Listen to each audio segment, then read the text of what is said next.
इन दिनों मुंबई में मराठी बनाम हिंदी वाला विवाद थमने का नाम नहीं ले रहा है। उस पर ऊपर से आए दिन कोई न कोई बयान ऐसा आ जाता है जो इस विवाद को और तूल पकड़ा जाता है।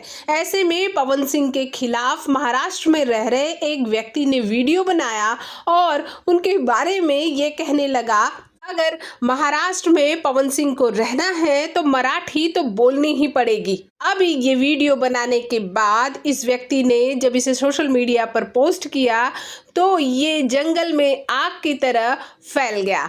अब लोग इसे ट्रोल कर रहे हैं और ये कह रहे हैं कि पवन सिंह जल्द ही मुंबई जाएंगे अपने एक प्रोजेक्ट के सिलसिले में, तब उनसे आप मराठी बुलवा लेना। से आपको बता दें, ये व्यक्ति सोशल मीडिया इन्फ्लुएंसर है और इसी तरह से किसी न किसी सेलिब्रिटी पर हमेशा गलत बयानबाजी करता रहता है ताकि ये सुर्खियों में बना रहे। अब पवन सिंह पर किया है तो समझ ही सकते हैं इसे पब्लिसिटी चाहिए, इसलिए ये पवन सिंह के बारे में ये सब कुछ बोल रहा है।